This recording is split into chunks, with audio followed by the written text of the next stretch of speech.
We have to make the changes there.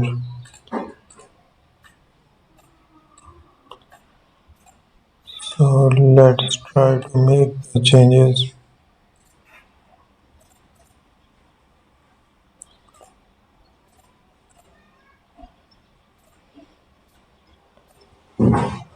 Also add a paint there.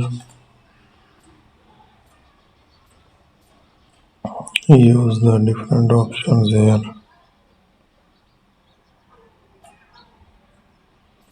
We will try the design again.